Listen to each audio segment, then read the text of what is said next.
మక్కా సంయుక్త రక్షణ ఒప్పందాన్ని అనగా ఇస్లామిక్ నాటోని ఏ ఇస్లామిక్ దేశాలు ఏర్పాటు చేశాయి? సౌదీ అరేబియా, టర్కీ మరియు పాకిస్తాన్. ఇస్లామిక్ నాటో అని పిలిచే మక్కా సంయుక్త రక్షణ ఒప్పందంపై సౌదీ అరేబియా, టర్కీ మరియు పాకిస్తాన్ అనే మూడు ప్రధాన సున్నీ ముస్లిం దేశాలు సంతకాలు చేశాయి. ఈ చారిత్రాత్మక త్రైపాక్షిక భద్రతా ఒప్పందం 2026 ఆగస్టు 7న పవిత్ర నగరమైన మక్కాలో ఖరారు చేయబడింది. పాశ్చాత్య నాటో యొక్క ఆర్టికల్ 5ను ఆదర్శంగా తీసుకొని రూపొందించిన ఈ ఒప్పందం యొక్క ముఖ్య ఉద్దేశం ఒక సభ్యదేశంపై దాడి జరిగితే దానిని అన్ని దేశాలపై దాడిగా పరిగణించాలి అని స్పష్టం చేస్తుంది. ఇటీవల వార్తల్లో కనిపించిన నాగార్జున సాగర్ ప్రాజెక్టును ఏ నదిపై నిర్మించారు? కృష్ణా నదిపై. నాగార్జున సాగర్ ప్రాజెక్టు 4 ఆగస్టు 2026న దేశానికి అంకితం చేయబడి 59 సంవత్సరాలు పూర్తి చేసుకుంది. ఇది కృష్ణా నదిపై నిర్మించబడిన ఒక బహుళ ప్రయోజన నదిలోయ ప్రాజెక్టు. ఇది ఆంధ్రప్రదేశ్ మరియు తెలంగాణ రాష్ట్రాలకు సేవలు అందిస్తుంది. దీనికి 10 డిసెంబర్ 1955న జవహర్లాల్ నెహ్రూ శంకుస్థాపన చేశారు. ఈ ప్రాజెక్టును 4 ఆగస్టు 1967న ఇందిరాగాంధీ దేశానికి అంకితం చేశారు. ఇది సుమారు 24 లక్షల ఎకరాలకు సాగునీటిని అందిస్తుంది మరియు త్రాగునీటి సరఫరా, పారిశ్రామిక అభివృద్ధికి తోడ్పడుతుంది. దీని ఎడమ కాలువను లాల్ బహదూర్ కాలువ అని కూడా పిలుస్తారు. మానవరహిత గగనయాన ప్రయోగానికి ఇస్రో అభివృద్ధి చేసిన సగం మానవ రూప రోబోట్ పేరు ఏమిటి? వ్యోమమిత్ర.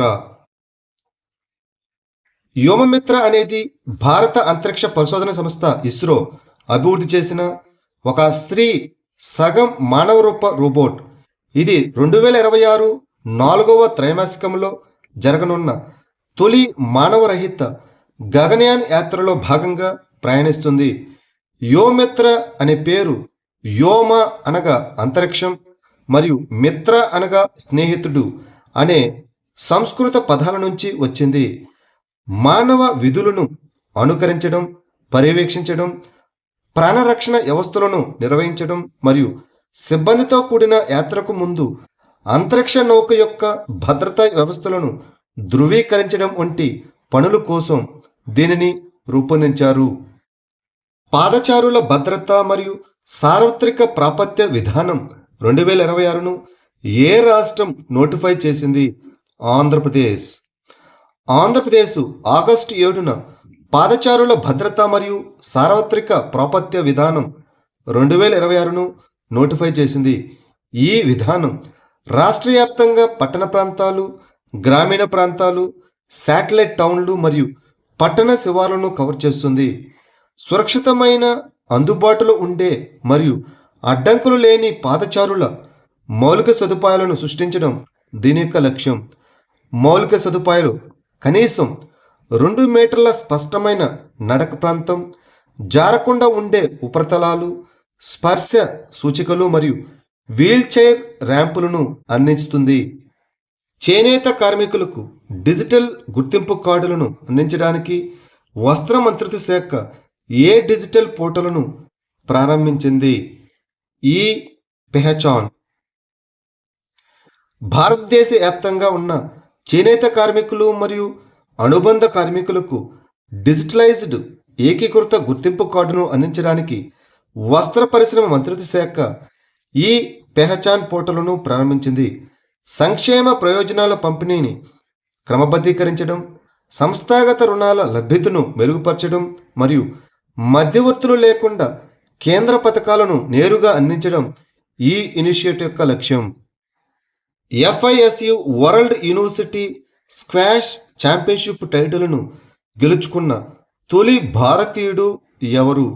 సూరజ్ కుమార్ చంద్.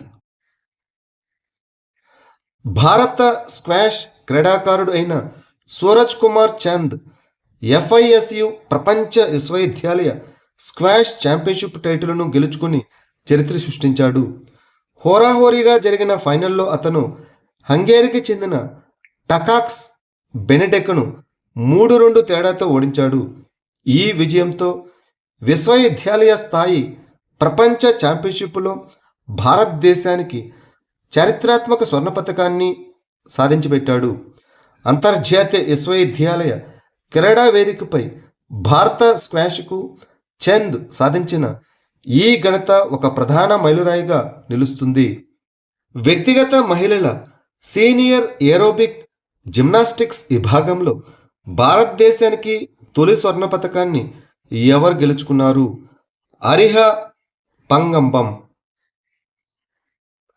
మణిపూర్లోని ఇంపాల్కు చెందిన భారత జిమ్నాస్ట్ అరిహా పంగంబం ఏరోబిక్ జిమ్నాస్టిక్స్ ఆసియా ఛాంపియన్షిప్లో వ్యక్తిగత మహిళల విభాగంలో భారతదేశానికి తొలి సీనియర్ స్వర్ణ పతకాన్ని గెలుచుకుని చరిత్ర సృష్టించారు. ఈ ఛాంపియన్షిప్ 2026 ఆగస్టు 4 నుంచి 7 వరకు ఫిలిప్పీన్స్లోని టాగేటే నగరంలో జరిగింది. ఈ ఛాంపియన్షిప్లో 11 దేశాల నుంచి 400 మందికి పైగా క్రీడాకారులు, అధికారులు పాల్గొన్నారు. GI ట్యాగ్ ఉన్న మిథిలా మకానా భారతదేశంలోని ఏ రాష్ట్రానికి చెందినది? బీహార్. భారతదేశం 2026 ఆగస్టులో బీహార్ నుంచి ఆస్ట్రేలియాకు భౌగోళిక సూచిక ట్యాగ్ ఉన్న మిథిలా మకానాను మొట్టమొదటిసారిగా సముద్ర మార్గం ద్వారా రవాణా చేసింది. ఈ సరకు పాట్నా సమీపంలోని బీహ్తా నుంచి కోల్కతా వరకు రైలు మార్గంలో ప్రయాణించి ఆ తర్వాత సముద్ర మార్గం ద్వారా ఆస్ట్రేలియాకు రవాణా చేయబడింది. వాణిజ్య మరియు పరిశ్రమల మంత్రిత్వ శాఖ ఆధ్వర్యంలోని APEDA ఈ ఎగుమతి ప్రక్రియకు మద్దతిచ్చింది. విమాన రవాణాతో పోలిస్తే సముద్ర రవాణా ఖర్చులను తగ్గించి ఎగుమతి పోటీతత్వాన్ని మెరుగుపరుస్తుందని భావిస్తున్నారు.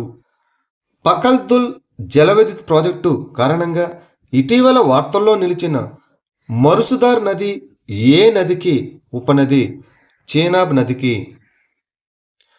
జమ్మూ కాశ్మీర్లోని కిస్వార్లో ఉన్న పకల్దుల్ జలవిద్యుత్ ప్రాజెక్టులో తలెత్తిన కార్మిక వివాదాన్ని ప్రాంతీయ కార్మిక కమిషనర్ కేంద్ర మధ్యవర్తిత్వం ద్వారా పరిష్కరించారు.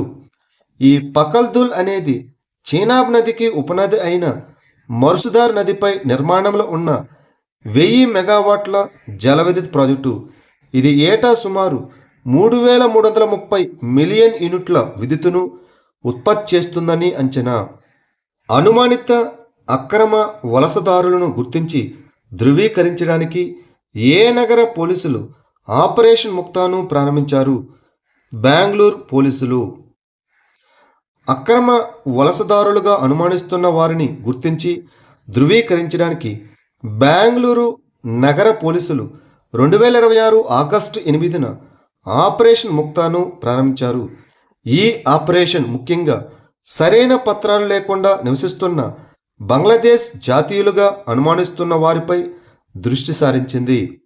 2026 ఆగస్టులో భారతదేశ్ మొట్టమొదటి మహిళా ఫైటర్ కాంబాట్ లీడర్ ఎవరు అయ్యారు? భావన కాంత్. స్క్వాడ్రన్ లీడర్ భావన కాంత్ ఆగస్టు 6, 2026న భారతదేశ్ మొట్టమొదటి మహిళా ఫైటర్ కాంబాట్ లీడర్ అయ్యారు. ఆమె ప్రస్తుతం సుకోయ్ 30 MKI విమానాన్ని నడుపుతున్నారు మరియు గతంలో MiG-21 బైసన్ను నడిపారు. భారతదేశ్ మొట్టమొదటి 3 మహిళా ఫైటర్ పైలట్లో ఒకరిగా భావన కాంత్ 2016లో నియమితులయ్యారు. ఎక్స్పెడిషన్ 75 సందర్భంగా ఆగస్టు 2026లో తన తొలి స్పేస్ వాక్ను విజయవంతంగా పూర్తి చేసిన భారత సంతతికి చెందిన నాసా వ్యోమగామి ఎవరు? అనిల్ మేనన్. భారత సంతతికి చెందిన నాసా వ్యోమగామి అయిన అనిల్ మేనన్ ఎక్స్పెడిషన్ 75లో భాగంగా 2026 ఆగస్టు 6న తన మొదటి ఎక్స్ట్రా వెహికులర్ యాక్టివిటీని పూర్తి చేశారు. యుఎస్ స్పేస్ వాక్ 96గా నమోదైన ఈ యాత్ర 6 గంటల 27 నిమిషాల పాటు కొనసాగింది. కొత్తగా నిర్ధారించబడిన మాంసాహార మొక్క అయిన సాక్సిఫ్రాగా కాండెలాబ్రమ్ ఏ పర్వత శ్రేణికి స్థానికమైనది? హెంగ్డువాన్ పర్వతాలకి. సాక్సిఫ్రాగా కాండెలాబ్రమ్ అనేది చైనాలోని క్వింగ్హై, టిబెట్ పీఠభూమి మరియు హెంగ్డువాన్ పర్వతాల్లోని ఎత్తైన ప్రాంతాలకు చెందిన ఒక ఆల్పైన్ మొక్కజాతి. ఇది సాధారణంగా 2500 మీటర్ల కంటే ఎక్కువ ఎత్తులో ఉన్న ఆల్పైన్ రాతి నేలలు మరియు పచ్చిక బయల్లో బాగా పెరుగుతుంది. 2026లో ప్రచురించబడిన ఒక ముఖ్యమైన శాస్త్రీయ అధ్యయనం ఈ జాతిని మాంసాహారిగా అధికారికంగా ధృవీకరించింది.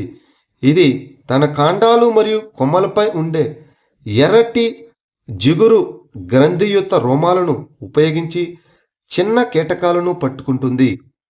రెండవ జాతీయ ఓడరేవు భద్రతా సదస్సు 2026 ఎక్కడ జరిగింది? న్యూఢిల్లీ. రెండవ జాతీయ పోర్ట్ భద్రతా సదస్సు 2026 న్యూఢిల్లీలో జరిగింది.